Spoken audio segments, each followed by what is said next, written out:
राम राम। आज हम श्रीमद् भगवत गीता के अध्याय 9 राजविद्या राजगुह्य योग का श्लोक 21 देखते हैं। पहला चरण ते तम, त के ऊपर अनुस्वार आधा म, तम भुक्त्वा, भू भू के साथ आधा क, भुक आधे त के साथ वा, भुक्त्वा, स्व आधा स, व के साथ स्व।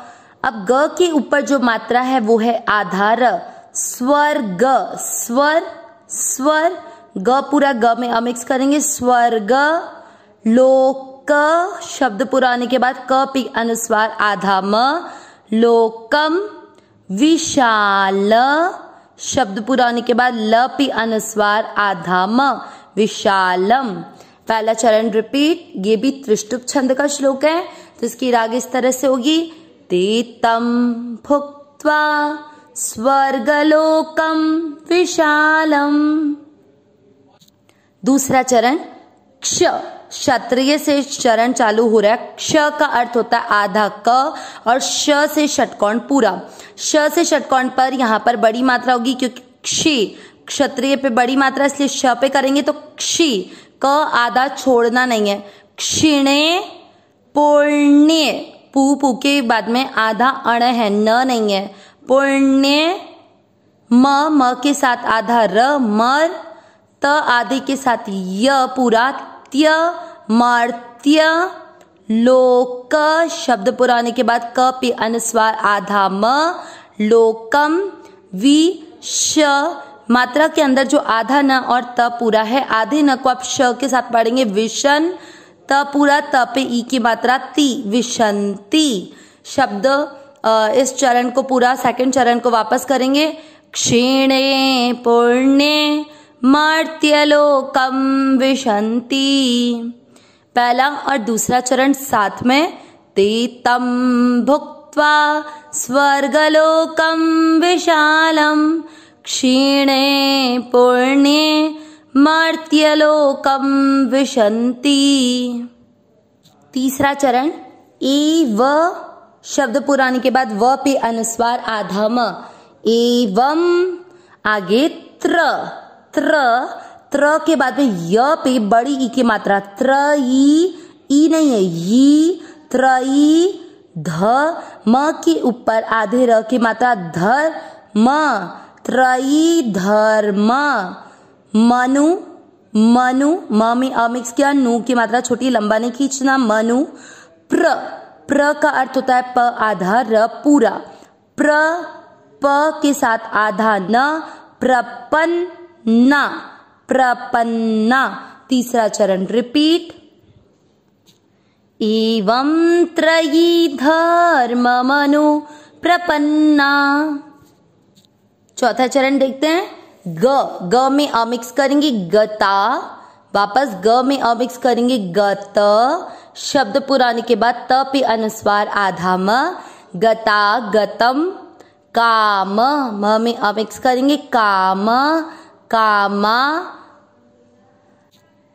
ल पूरा अक्षर अमिक्स करेंगे, ल भ के साथ आधा न, लभन्ते। चौथा चरण रिपीट। गता गतम काम कामा लभन्ते। तीसरा और चौथा चरण साथ में। एवं त्रयी धर्म मनु प्रपन्ना, गता गतम काम कामा लभन्ते। पूरे श्लोक का उच्चारण एक साथ। ते तम भुक्त्वा स्वर्गलोकम विशालम, क्षीणे पुण्ये मर्त्यलोकम विशन्ति। एवं त्रयी धर्म मनु प्रपन्ना, गता गतम काम कामा लभन्ते। एक बार वापस।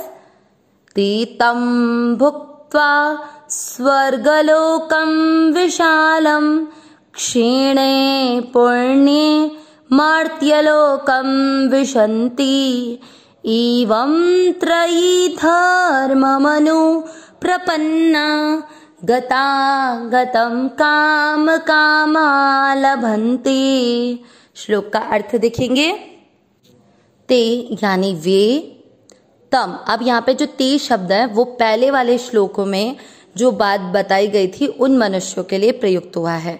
हमने पिछले श्लोक में देखा था कि जो 3 वेदों में बताए गए सकाम अनुष्ठान को करने वाले हैं उन्हें भगवान उनकी कामना के अनुसार स्वर्ग लोक की प्राप्ति कराते हैं। यह हमने पिछले श्लोक में अर्थ देख लिया है। उसी में आगे भगवान बोल रहे हैं ते यानी वे, तम यानी उसको, भुक्त्वा भोग कर, किसको, स्वर्ग लोकम, स्वर्ग लोक के भोगों को भोग कर, विशालम विशाल, मतलब वे उस, जो बताया अभी कि जो सकाम कामना से यानी कुछ कामना रख के कि हमें इंद्रलोक की प्राप्ति हो, ऐसा करके सकाम धर्म का अनुष्ठान करते हैं, उन्हें क्या, वे उस स्वर्ग लोक के, विशाल स्वर्ग लोक के भोगों को भोग कर, आगे सेकंड चरण में देखेंगे, क्षीणे, क्षीणे यानी कम होने पर, पुण्य, पुण्य कम होने पर, मर्त्य लोकम, मर्त्य लोकम यानी इस मृत्यु लोक में विशंति आ जाते हैं।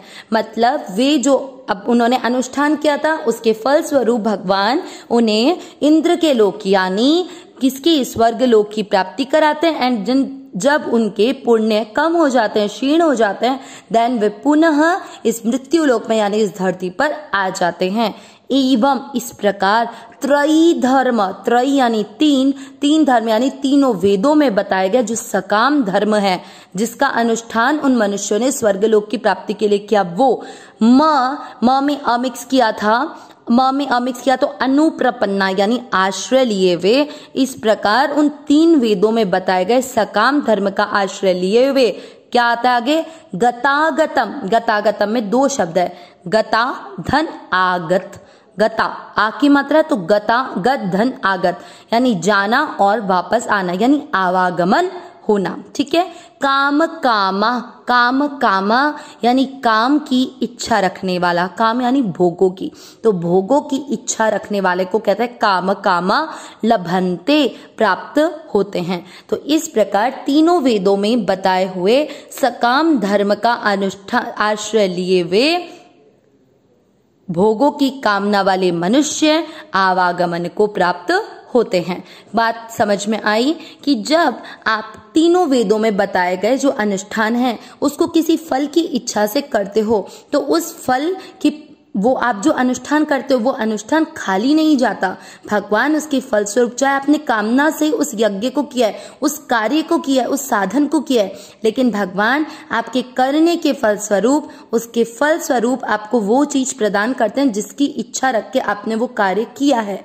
लेकिन उस अनुष्ठान से आपको परमात्मा की प्राप्ति नहीं हो सकती क्योंकि आपने केवल इंद्र के लोक उन भोगों की इच्छा की, इसलिए भगवान उन भोग को आपको भोगवा कर जब आपके पुण्य क्षीण हो जाते हैं तो पुनः आपको इस धरती पर भेज देते हैं। इस प्रकार जब आप सकाम धर्म का अनुष्ठान करते हो तो हम केवल किसमें फंसे रहते हैं, भोग की कामना करने के कारण आवागमन, आना और जाना, मतलब यहाँ इस धरती पर आते हैं, कामना कर कर, इच्छा कर कर, भोग की इच्छा कर कर अच्छे अच्छे कार्य करते हैं, इस कारण हमें स्वर्ग लोक की प्राप्ति होती है, वापस हम स्वर्ग लोक से मृत्यु लोक में आ जाते हैं।